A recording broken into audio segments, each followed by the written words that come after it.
BPKH itu kan lahir dari produk Undang-Undang Nomor 34 Tahun 2014. Baru 2017 terbentuk. Dasarnya dari mana? Ingin mencontoh lembaga tabung haji Malaysia yang telah berdiri tahun 1960, Bu ya. Bagaimana ini?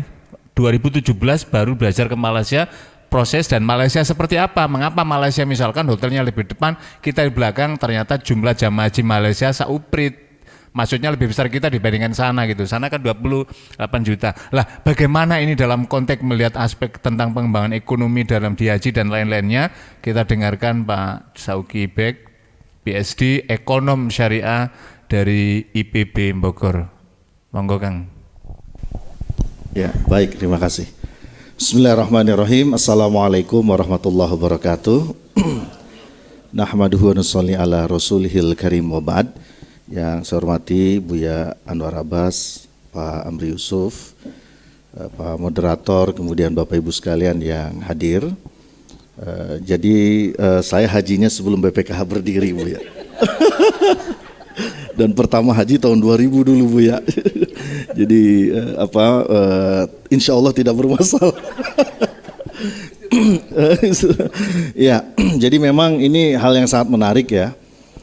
Ketika kita bicara sustainability, ya, memang kalau melihat desain sistem pengelolaan keuangan haji hari ini, sebenarnya BPKH ini sudah sangat maksimal, Bu ya, dengan desain settingan hari ini, dan itu bisa dilihat ya kalau di audited reportnya itu memang performa yang didasarkan kepada sejumlah rasio itu terpenuhi, ya, misalnya. Tadi berapa sih BPKH ngambil biaya operasional, gitu kan kita bisa lihat misalnya dari cost to income ratio, itu hanya 2,15% kalau lihat audited report, di bawah ambang 5%, ya. Nah kemudian kalau bicara solvabilitas, ya, kemampuan bayar utang pada jangka panjangnya di atas 100% tahun lalu, walaupun itu masih unaudited, ya. 2021 dan 2020 itu di bawah 100%, ya, tapi 2022 naik lagi. Jadi itu contoh, ya. Kemudian likuiditas wajib yang disyaratkan undang-undang minimal 2 kali, ini kan 2,98. Jadi artinya kalau melihat desain settingan hari ini, sebenarnya teman-teman BPKH ini sudah on the track sebenarnya, begitu. Kalau lihat desain settingannya, cuman kan timbul masalah adalah pada aspek sustainability. Dan harus diakui, desain kelembagaan pengelolaan keuangan haji yang sustain, ya kalau kita boleh melihat contoh, ya barangkali hanya Malaysia yang sudah beroperasi sejak tahun 1969. Jadi udah 54 tahun mereka beroperasi. Ya, dan bagaimana mereka bisa sustain dengan jumlah jamaah haji yang 1/10 negara kita, tapi asetnya lebih besar dari BPKH. BPKH lebih kecil dikit wajar karena baru lahir, kira-kira gitu. Ya. Tapi mestinya kita yang 10 kali harusnya 10 kali juga. Mestinya kita 1000 triliun begitu, kira-kira begitu. Ya. Nah apa yang membuat berbeda? Nah saya melihat yang paling fundamental adalah desain kelembagaannya. Karena kalau BPKH dituntut untuk berkejaran antara ngasih nilai manfaat, ya, dengan dana yang ada, dengan biaya yang terus meningkat, ya, dan kemudian diikat kaki tangannya dalam proses kalau mau bicara direct investment, sangat rigid, tidak mudah, tidak fleksibel, ya nanti ini suatu saat memang akan jebol pertahanannya gitu. Ya, makanya kita perlu secara fundamental melihat apa root cause-nya, apa penyebab utamanya. Nah menurut saya setelah ini menurut saya mestinya Undang-Undang Pengelolaan Keuangan Haji ini, Undang-Undang Keuangan Haji ini harus diamandemen, diubah. Jadikan BPKH itu seperti lembaga tabung haji Malaysia. Dia murni business entity. Dan sebenarnya Bu ya, di sana pengelolaannya juga oleh lembaga tabung haji. Ya, cuman nggak tahu nanti Direktorat Haji dan Umroh harus merger kayaknya masuk ke jadi ke lembaga ini gitu ya. Nah itu persoalan berikutnya. Tapi artinya kalau kita mau belajar secara utuh kepada lembaga yang sudah proven beroperasi lebih dari 5 dekade, ya, dengan aset yang luar biasa, maka mestinya model itu yang dikembangkan. Ya, BPKH itu harus jelas jenis kelaminnya, definisinya. Ya, jangan terus badan nirlaba ya Pak ya. Nah, begitu harus dijadikan business entities, diberi modal dan diberi kewenangan untuk bagaimana mengelola itu berdasarkan prinsip-prinsip bisnis yang prudent begitu. Tabung haji itu mereka punya 6 klaster bisnis Bapak Ibu sekalian ya. Mereka ada di klaster keuangan, mereka punya 53% saham Bank Islam Malaysia Berhad. BPK udah 77% Bank Muamalat. Mudah-mudahan sehat terus ya, berkembang ya Bank Muamalat. Ya, tapi dia juga masuk ke ini di keuangan itu ada di reksadananya mereka masuk, di asuransi syariahnya mereka punya saham, masuk juga ke klaster properti ya. Total business entity dalam 6 klaster itu ada 33 perusahaan. 33 perusahaan begitu ya. Yang dengan 33 perusahaan ini ya, kemudian mereka bisa mensubsidi para jamaah haji itu separohnya. Jadi kalau lihat data jamaah haji Malaysia itu kan mereka ngeluarin dana 2022 itu 25.500 ringgit. Ya hampir 90 juta lah. Jadi sebenarnya penetapan harganya plus minus kita sama. Mestinya kita kalau lebih mahal pun wajar. Kalau Malaysia itu kan sudah well connected, negaranya kecil gitu ya. Nah, kalau kita kan besar luas dari Sabang sampai Merauke gitu ya. Kuala Lumpur ke utara saja kalau naik pesawat itu hanya 1 jam gitu ya. Kuala Lumpur ke yang paling selatan cuma setengah jam. Kita kalau dari ujung ke ujung ya Jakarta Papua berapa jam? 4 jam, 5 jam, 6 jam ya. Tergantung rute. Jadi memang menurut saya ini yang perlu kita perbaiki ya settingan itu, karena di antara pelajaran penting dari desain kelembagaan yang seperti itu ya, akhirnya sustainability bisa dicapai. Yang kedua, nilai manfaat hajinya bisa optimal ya, bisa berkelanjutan dan ada multiplier efeknya. Karena ketika dia investment di sektor real dan sektor keuangan, ini kan jelas ada impact terhadap pembukaan lapangan kerja, penyerapan tenaga kerja. Ada dampak terhadap pemerintahnya, bayar pajak juga LTH itu, ya. Jadi bayar pajak sehingga dia bisa kemudian juga ikut membantu dari sisi fiskalnya, begitu ya. Dan mereka juga sebagai satu entitas juga bayar zakat perusahaan, ya, sehingga juga bisa ikut berkontribusi pada upaya pengentasan kemiskinan. Jadi maksud saya ini yang menurut saya menjadi satu hal yang sangat penting. Nah sekarang tinggal pertanyaannya, apa yang sekarang menjadi pemikiran dari bapak-bapak ya, para pengambil kebijakan ini. Ya, dia mau bertahan dengan settingan sekarang, berarti harus memutar otak keras gimana caranya menghasilkan nilai manfaat yang sustain. Ya. Nah, itu harus betul-betul memutar otak dengan luar biasa. Ya. Nah, kalau mau didorong ke direct investment, menurut saya ada 2 hal nih, ya. Pertama selain mekanismenya yang rigid, yang kedua ada hal yang paling ditakuti oleh Pak Amri Yusuf. Apa itu? Kalau rugi tanggung renteng. Jadi kalau rugi 100 miliar, iya, beliau harus tanggung renteng ini, ya. Nah itu menurut saya juga agak kurang fair. Tantim nggak dapat ya Pak? Nggak dapat, tantim nggak dapat, kalau rugi tanggung renteng gitu. Nah ini kan asas keadilan. Jadi kalau saya lebih melihat itu, ya tentu kan kita perlu mencari solusi yang ini ya, yang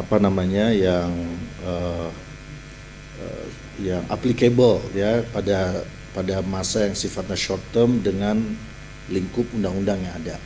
Nah, jadi saya berharap apa yang didiskusikan selama 10 hari tadi juga bisa di-share kepada publik ya, supaya kita bisa melihat ya bagaimana langkah-langkah solusi tadi ya.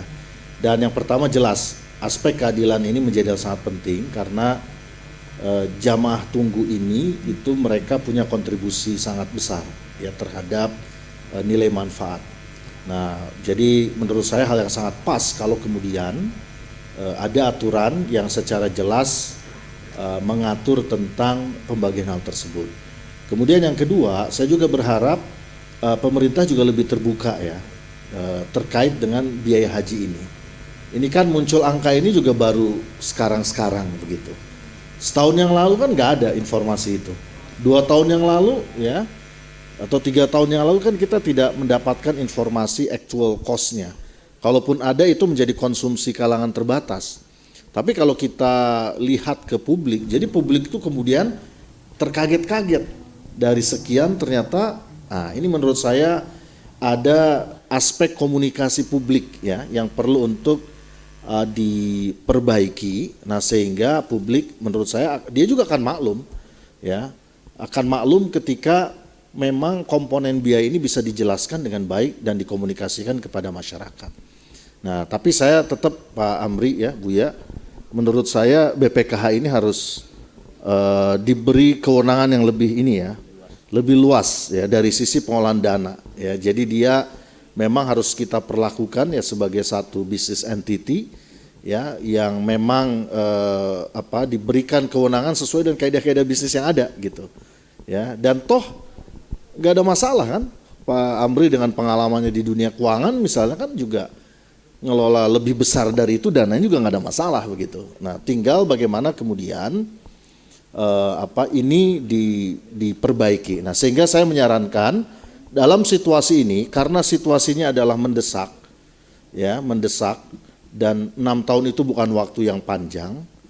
Nah mungkin boleh aja dibuat perpu khusus gitu ya terkait dengan keuangan haji ya. Nggak tahu kalau mau diserahkan ke pemerintahan berikutnya gitu ya.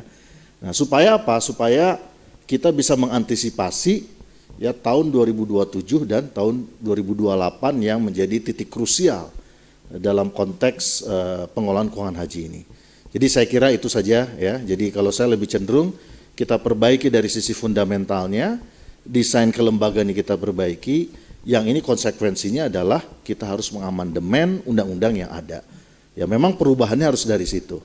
Karena kalau nggak dirubah, saya kasihan saja dengan siapapun nanti yang ada di BPKH. Ya, 5 tahun lagi jangan sampai nggak ada yang daftar.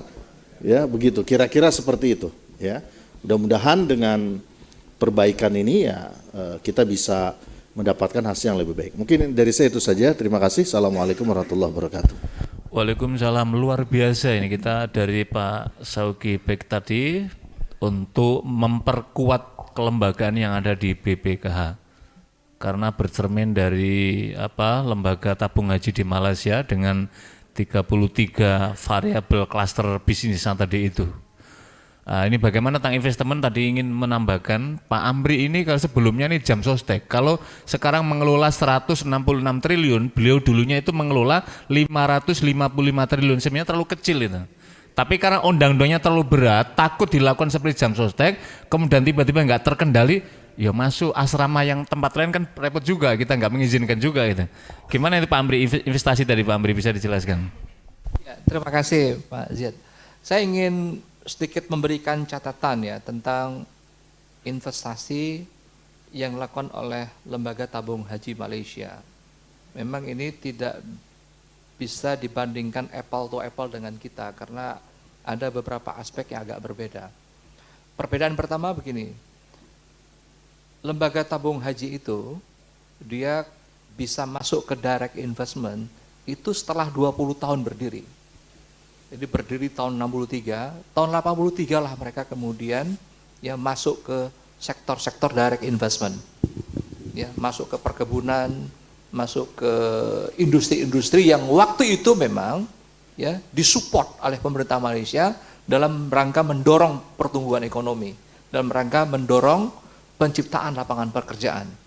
Jadi kalau kita kemudian diminta untuk segera masuk ke direct investment dibandingkan dengan Malaysia, itu mungkin kita perlu kurva belajar yang sama seharusnya. Satu. Kemudian yang kedua, Bapak Ibu sekalian, kita tidak tahu ya, mungkin kurang paham, lembaga tabung haji Malaysia itu bekerja seperti perbankan. Ya. Jumlah jamaah haji tunggunya memang benar 3,5 juta. Tapi deposannya ya yang dikelola dananya oleh LTH itu 9 juta orang, Pak Bu ya. Jadi yang bisa menabung itu dari kanak-kanak sampai mereka yang sudah berhaji. Ya, jadi mereka bisa menjadi deposannya LTH. Nah, BPKH kan nggak bisa begitu. Kita nggak bisa menerima tabungan selain jamaah yang mau berangkat haji kan. Kalau di Malaysia itu boleh, Pak. Jadi anak-anak itu boleh menabung. Nanti kalau misalnya dananya cukup, dia bisa ikut mendaftar ya menjadi jamaah haji. Dan yang ketiga perbedaannya, ya di Malaysia itu kalau orang sudah berangkat haji, kemudian dia berhaji lagi, dia tidak pernah mendapatkan lagi subsidi itu, Bu ya. Jadi subsidi hanya sekali diberikan. Kalau kita ini kan enggak. Ya, kalau ada orang yang haji kedua, ya dia nunggu misalnya 5 tahun, 10 tahun boleh berhaji lagi, itu akan menikmati subsidi lagi, enggak diatur. Nah, di kita kan dibedakan. Nah, yang keempat perbedaannya ini dengan kita itu adalah mereka membuat tiring ini, ya, perbedaan. Buat mereka-mereka yang punya kemampuan ekonomi, itu subsidinya berbeda dengan orang-orang yang tidak mampu, seperti gagasannya Bu ya tadi. Nah, ini saya kira beberapa catatan tentang LTH. Kita ingin mencontoh jalan yang ditempuh oleh LTH, tapi beberapa perbedaan yang saya sebutkan tadi itu perlu dipertimbangkan. Nah, saya ingin sedikit memberikan gambaran ya tentang pola investasi lembaga publik seperti BPKH. Bapak Ibu sekalian, tidak bisa kita samakan ya pengelolaan keuangan yang dilakukan oleh BPKH dengan pengelolaan keuangan yang dilakukan oleh manajer investasi atau private equity atau lembaga-lembaga swasta yang mengelola dana publik. Agak berbeda dia. Yang pertama, lembaga-lembaga keuangan seperti BPKH, seperti jaminan sosial, seperti dana pensiun, itu pendekatan investasinya adalah liability driven investing. Jadi investasinya itu harus dipastikan bisa mengamankan kewajiban jangka panjangnya. Jadi dalam lembaga keuangan publik seperti kita ini, seperti BPKH itu, ada yang disebut dengan trisula strategi investasinya. Strategi yang pertama itu adalah bagaimana menjaga likuiditas. Di lembaga-lembaga lain, Bapak Ibu sekalian, likuiditas itu cukup 10% dari aset under managementnya. Jadi kalau misalnya BPKH nih punya aset 167 triliun, maka dia cukup menjaga 10% untuk kepentingan likuiditasnya. Tapi undang-undang kita kan mengatakan tidak begitu. Kita harus menyediakan likuiditas wajib 2 kali dari pemberangkatan ibadah haji. Itu setara 30% dari aset under management. Nah, kalau kepentingan likuiditasnya terlalu besar, sehingga dana ini kan tidak bisa dioptimalkan. Ya, dia harus ditempatkan di instrumen yang paling aman, ya deposito. Nah, ini kan problematik ini. Ya, ada kepentingan untuk likuiditas, tapi dia menjadi agak unik dibandingkan lembaga-lembaga lain. Seharusnya likuiditas itu biar diatur sendiri oleh lembaga yang bersangkutan.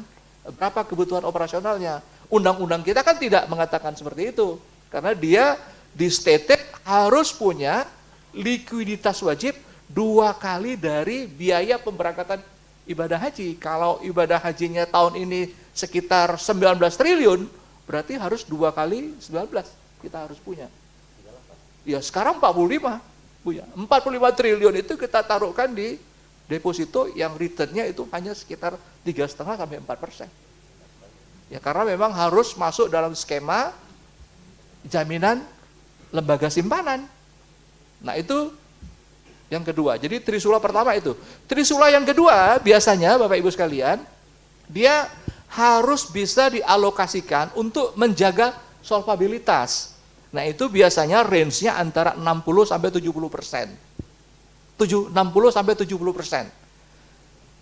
Desain investasi BPKH berdasarkan Undang-Undang 34 itu memang memberikan ruang yang besar buat kita untuk masuk ke investasi fixed income, sukuk, obligasi negara, SBSN dan lain sebagainya. Jumlahnya sekarang di kita itu sudah 70%, udah benar. Jadi sudah mengikuti best practice. Likuiditasnya sangat liquid, bahkan menurut saya over liquid, solvabilitasnya terjaga dengan baik. Nah, satu trisula lagi yang kita belum bisa kembangkan, meskipun undang-undangnya memperkenankan, yang namanya engine of growth.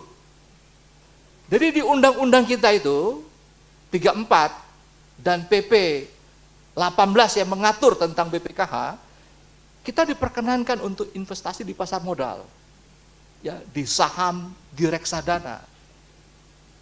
Tapi ini belum menjadi pilihan investasi, karena mekanisme pengambilan keputusannya itu bukan di otoritas badan pelaksana, tapi ada di Dewan Pengawas.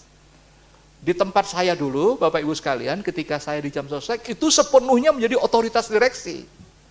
Karena kalau kita main di saham, kita beli siang, kita jual sore. Kita beli sore, kita jual besok pagi. Ya, keputusan harus cepat. Ya, itu timing soalnya. Nah, kalau di kita, mekanisme pengambilan keputusan, kalau mau beli hari ini, kita nunggu persetujuan seminggu baru keluar. Nggak bisa. Satu, jadi mekanisme pengambilan keputusan tidak cepat. Ya, makanya ini nggak masuk. Yang kedua, kita nggak punya cadangan atau reserve kalau seandainya rugi. Karena investasi itu kan ada profil resikonya, Pak. Ya. Bahkan menurut saya sempat sampaikan ini Buya ketika di interview di Pansel.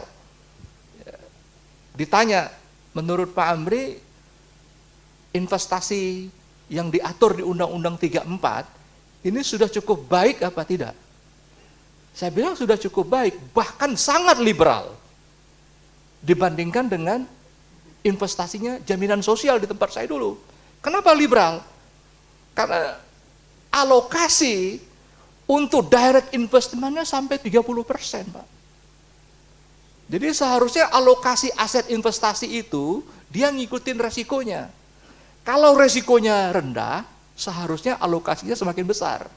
Kalau resikonya tinggi, alokasinya harus lebih sedikit. Di Jam Sostek, ya, tempat saya bekerja dulu, untuk direct investmentnya itu hanya 10%, Pak. Di kita ini 30%. Nah, ini tidak bisa dieksekusi karena mekanismenya yang saya sebutkan tadi. Ya, harus ada approval Dewan Pengawas. Nah, Dewan Pengawas ini risk appetite-nya kan beda dengan pelaksana, Pak. Jadi agak ribet memang prosesnya. Nah, inilah yang kemudian menurut saya setuju dengan Pak Irfan, desain kelembagaannya, desain undang-undangnya, ini memang harus diubah. Kalau kita ingin mendapatkan return yang tinggi. Engine of growth dari investasi itu adalah di capital market. Di instrumen-instrumen trading. Ya, kalau pengalaman saya itu returnnya bisa sampai 20-25% itu, Pak. Bisa 20-25%. Kita investasi aja ke saham-saham blue chips. Fundamentalnya bagus, tidak perlu khawatir karena perusahaannya sehat. Yang perlu kita lakukan itu adalah bagaimana mengatur kapan kita beli, kapan kita jual. Nah, itu yang kita belum lakukan itu, Bu, ya. Di undang-undangnya diperkenankan, sampai hari ini BPKH belum masuk ke sana. Karena dua hal. Mekanisme pengambilan keputusan terlalu panjang, kemudian yang kedua kita tidak berikan reserve. Kalau seandainya ada transaksi yang rugi, potensial sebenarnya. Ya, Anda ngikutin kan, kalau BPJS kemarin karena marketnya turun, sehingga potensial lossnya sampai 32 triliun. Dan ini buat jamaah nggak ngerti investasi bisa nggak siap itu, Bu, ya. Kita perlu edukasi gitu.